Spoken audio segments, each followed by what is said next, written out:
What's a rabbit hole that would blow most people's mind within an hour? Story 1, the Coconut Grove Fire.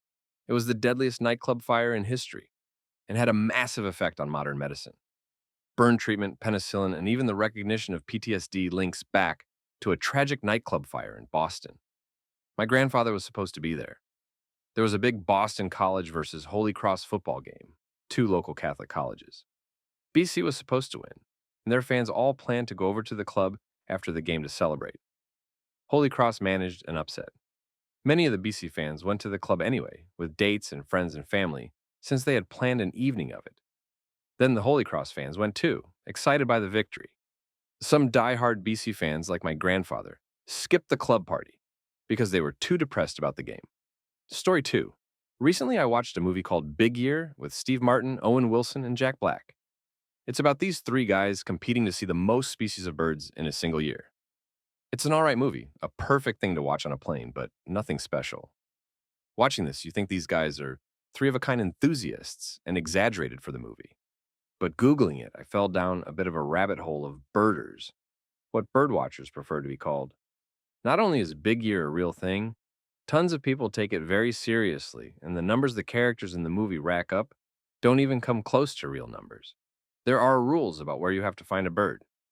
Some people go to extreme destinations just to see one bird. The stories some of these guys share on blogs are crazy. This is a whole world I had no idea about. Story 3, Toynbee tiles. What are they? What do they mean? How were they made? Who made them? Why were they made?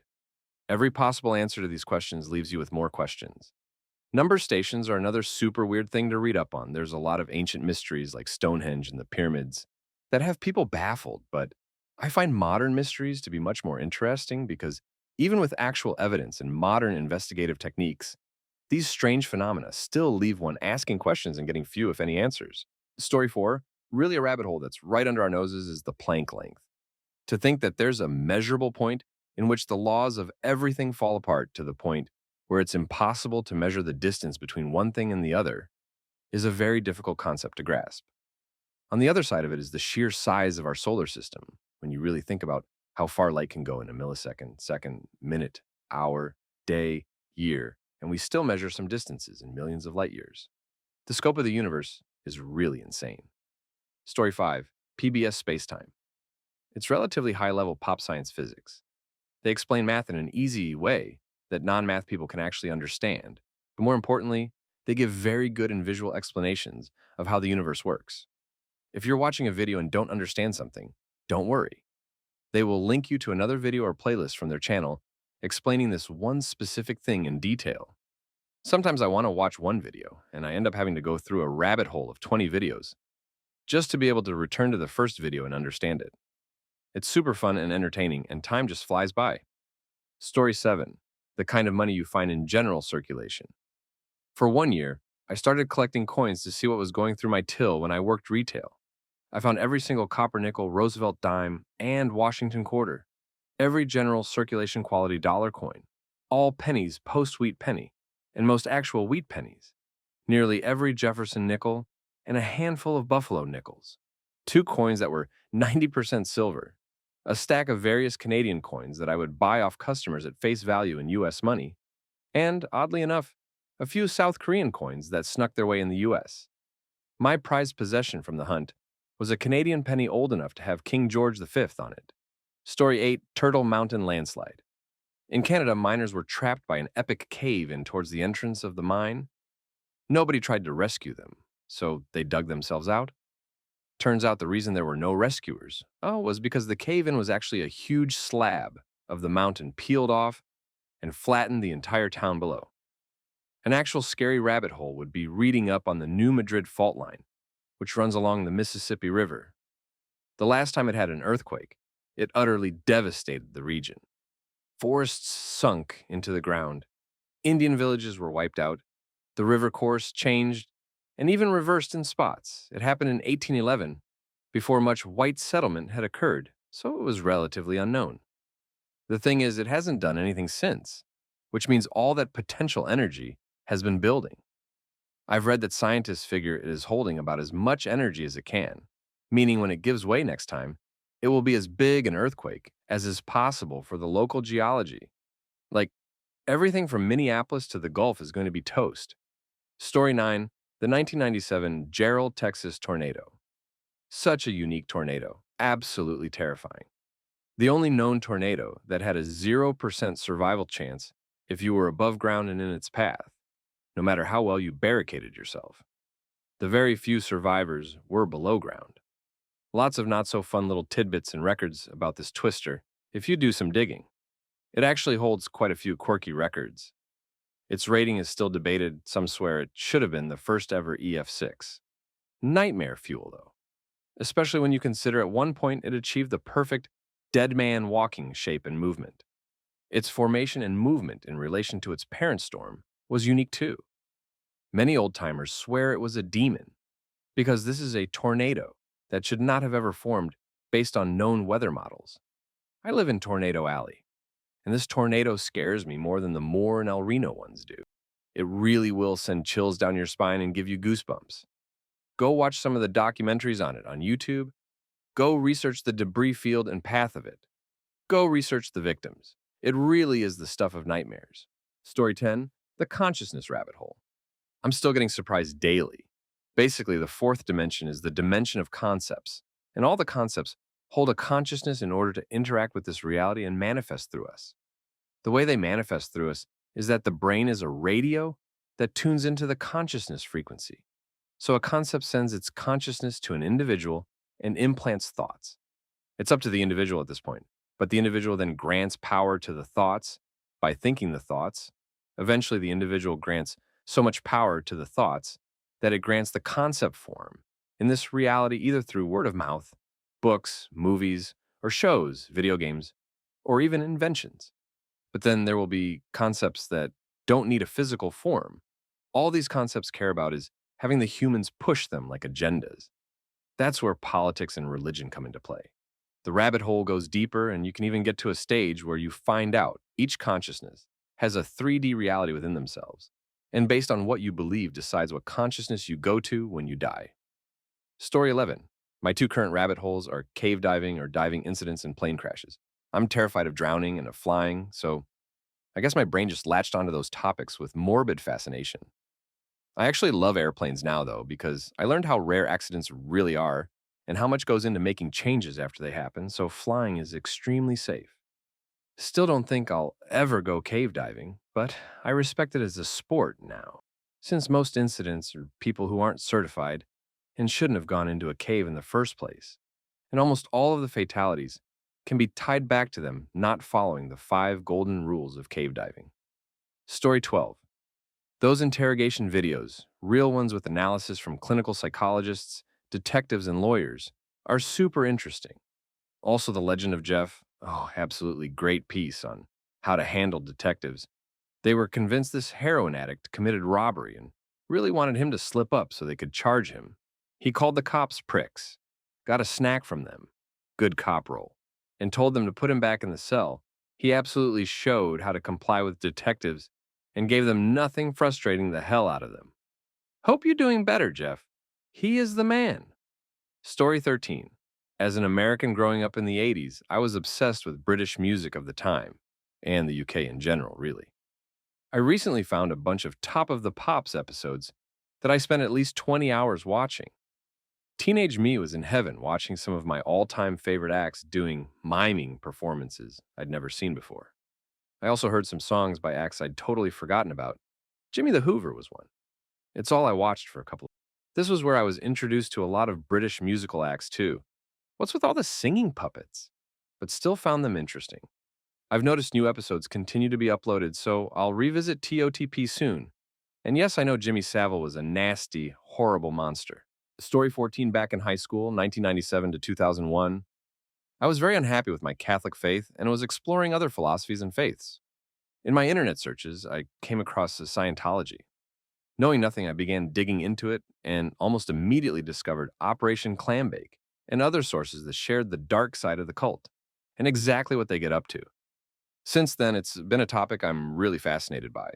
It's not an obsession by any means, but pretty much anytime I see a new book or documentary about Scientology, It immediately goes on my to read and watch list.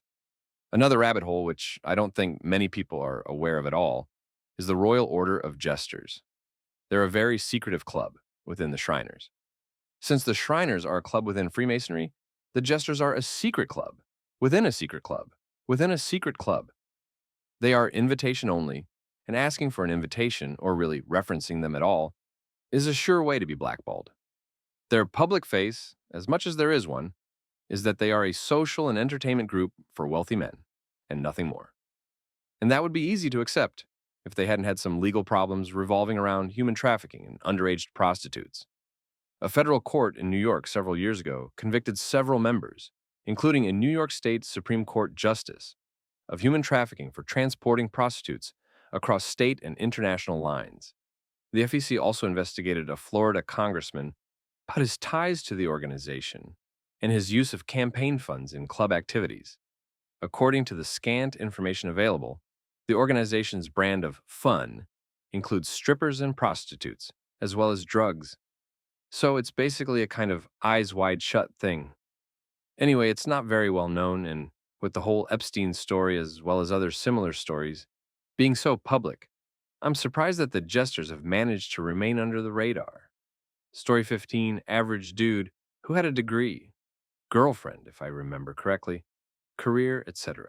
He tried heroin and made a series of Reddit posts saying, "You guys don't know anything about it. I'm not addicted to it, and I won't be." Over like 12 years, he pops up every now and then talking about his addiction. He ruined his life and was trying all sorts of drugs. Eventually, he went to rehab, got cleaned up, relapsed, etc., etc. But even now, he's supposedly clean for a couple years, but he talks about how life lost its magic. How after trying heroin, it's good that everything else might as well be a pile of garbage to him. It totally destroys your perspective on how amazing the world around you is. Moral of the story: listen to people. It can happen to you. Don't try drugs. The best way to avoid getting addicted is to never even start. Story 16, if you're a tech minded person, especially historical tech, I highly recommend the book The Cuckoo's Egg by Clifford Stoll. The short summary is that Stoll was a systems administrator at Berkeley in the 80s. At the time, computer system time was still very expensive, and so departments at the university were billed for their time, so much like how cell phone plans used to charge by the minute. Stoll was directed to track down a 75-cent discrepancy in the usage billing. He discovered that a hacker was using their servers to route his connection from overseas to other servers in the United States. Over the course of weeks, he tracked the hacker and discovered that they were located in West Germany and were hacking into US government and military servers to steal information, which they were then selling to the KGB. As you might expect, the feds eventually get involved, and Stoll is very funny in his retelling of how he has to explain to the non-tech minded feds exactly what's going on. And the story takes some really interesting turns. Story 17. There was a time when I'd put the TV on for background noise during the day, and shows like Dr. Phil would be on. I kept on hearing about kids being sent to Turnabout Ranch. Just out of curiosity one day, I looked it up. I remember going down a pretty weird rabbit hole that led me to CRC Health Group, and then to Aspen Education Group. I ended up reading about tons of physical abuse accusations made towards treatment centers owned by Aspen. Then I started reading about tough love, which apparently has had a lot of influence over Dr. Phil's and these treatment centers' treatment philosophy, and how this philosophy connects with behavior modification. Behavior modification brought me to such terrifying places as Elon School. I can't properly give a description of all of it, but start by looking up behavior modification, and then looking up the schools and treatment centers that use it. Story 18, the glitter rabbit hole. Apparently, the industry that is the largest buyer of glitter in the world doesn't want you to know about it, which leads to several questions. A podcast claimed to have solved it: boat paint. But it is just weird that they wouldn't want people to know there is glitter in their paint when it's kind of expected in a way. So some people still think it's more of a red herring. Glitter, many pieces of small metal, can be used as chaff to interfere with radar systems. So it is possible that there is some military application. If it is the US government and it is for the military, that could explain why it is secret. Story 19, Louisiana sleeping pills, was a crazy one. and I can't find anything on it anywhere now. I saw it in a Wendigoon video. He covers conspiracy theories, and it gives you a good spook if you listen to it. I forget the full context of the video, but essentially, it was a chat room online that had a bunch of people talking about meeting up, parties, events, these sleeping pills, equipment, general topics for like a group of friends. Some internet people kept an eye out for it just because it sounded weird. And well, with some deep diving research from our lovely friends on the internet, timings between some events listed and certain conflicts around the world led to weird consistencies. Eventually, it was deduced that this chat room was being used by Spec Ops soldiers to communicate and time assassinations of major heads in terrorist organizations with the term Louisiana sleeping pills, referring specifically to bullets. Story 20, so like, it's nothing big, but it's the only one I've come across myself and not seen online. I was on YouTube and wanted to travel down memory lane with classic ARGs, so I look up the name of one and it pops up. But besides it, there's a completely different video that looked similar, but was from an entirely different channel. And it was posted, I kid you not, 20 minutes beforehand. So I click on the channel and it has a bunch of videos in a similar style. Sadly, I can't remember the name or find it anymore. If you must know what ARG I was looking up, it's the one with the chick in the rabbit mask in front of something that looks to maybe be some sort of camper or RV. Story 21, I was 14, sneaking onto YouTube as usual to watch prank videos and roller coaster ride ons. I somehow ended up watching one of Yo Mama's early Five Nights at Freddy's Parodies. Being an animatronic nerd, I decided to research FNAF, and thus began a 3-month binge that led to me discovering the first 4 games Markiplier, Jacksepticeye, Ethgo's Boom, plus all the song artists that I still follow today Nate Wants to Battle, Try Hard Ninja, Da Games, The Living Tombstone, and CG5. I still love FNAF and other indie horror games like Bendy and the Ink Machine, Dark Deception, and Siren Head. Story 22, I have one, but it is very long. So if you are interested in it, you should read it. Camethers, I once had my home Linux server hacked while I was away on winter holiday. Logging in remotely from my grandparents' house, I noticed that the server was behaving oddly. Took a look at the log files and found them truncated, so sent a shutdown command so I could do forensics when I got home. What I ended up finding really did feel like swallowing the red pill. Someone had hacked the server using a recent sendmail exploit and resold it to someone who was using it to host an egg drop IRC bot. I logged into the IRC channel that it had been holding open and found a bunch of people sending short messages like CCs or root. About 5 minutes in, a longer message comes along. Some guy is annoyed with the trade he has made. Someone gave him a bad set of data, and he wants to make his own data worthless, in return before the buyer can get full use of it. So on my screen, there is suddenly a splat of information about some guy who lives in Texas, credit card, phone number, street address, and the first guy is urging everyone to buy stuff as quickly as possible before the credit limit is hit. Feeling I was messed up, I disconnected ASAP, left an anonymous phone message on said Texas individual's answering machine, advising them to check their Visa charges, and hoped that my lack of foresight in not setting up an IP proxy or anything to hide my own identity wouldn't have either the FBI or organized crime breathing down my neck in a few days. Story 23, I started with reading articles and watching videos about the Titan accident. From there, I went to several oil rig accidents, like the guys who got sucked into the pipe and weren't rescued, and the ones who got pushed out or were evaporated because the diving bell slipped off. Then I got to diving accidents, specifically cave diving accident, which was a continuation of my obsession with the blue hole. And don't even get me started on the day I was obsessed with the Nutty Putty Cave incident. I am utterly haunted by the Paria diving incident, named for the very evil Paria Fuel Trading Company. 5 divers were working on an oil rig doing underwater maintenance or something, when an explosion and sudden pressure change sucked all the men into an 80 centimeters wide pipe. A pipe meant for liquids at high pressure, not humans. By horrible, cruel luck, they ended up in an air pocket. All injured. Broken legs, snapped collarbones, dislocations. And it's pitch black inside this pipe. Again, not intended for humans to ever enter. But they sound off and check that they're all alive. Their equipment is mostly smashed up from being violently pulled hundreds of meters inside a pipe barely wide enough for a human in less than a second. They do, however, have one functional air tank. They decide to send the least injured man back to try to get help, as he'll have the best chance of making it back at all. Christopher. It was pitch dark, and they weren't totally sure which way was back and which way was untold kilometers of narrow, lightless pipe. Plus, they had no idea how far into the pipe they'd been pulled. Perhaps the air would run out before Christopher made it out, and he'd drown. He promised them he'd do whatever it took to send rescue.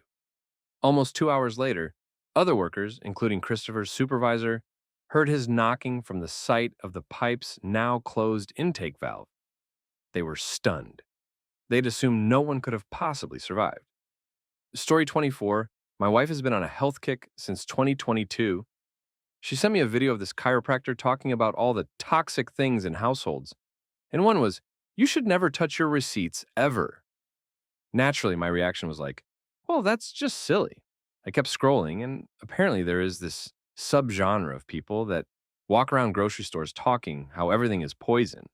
You should only eat meat, drink raw milk, and avoid veggies because it's a government scam. There's videos of people walking around eating sticks of butter like Kit Kat bars. I thought it was all satire. But do people like this really exist? No law against being crazy in the US. All sorts of disinformation rabbit holes. People fall down, and then it becomes a thing called confirmation bias, where they only seek out information that validates their theory. Any other information that contradicts their beliefs is deemed fake or part of the conspiracy. It's made worse with intentional disinformation put out by nefarious actors, many of whom profit off of or politically benefit from people believing harmful theories. Story 25. A friend talked me into airbrushing a fishing lure with him one time. I fell in this rabbit hole of lure painting that I can't get out of. I bought an airbrush, compressor, station, lure stand, and a couple shoeboxes full of paints. I put off actual work projects, messing around with lures all the time, and it has gotten in the way of daily life, family routine, and cost me more out of pocket than I care to admit. And now I'm exploring carving and making lures too. There's no end to the hole. I just keep falling further and further into it. Maybe I don't wish it never happened, though.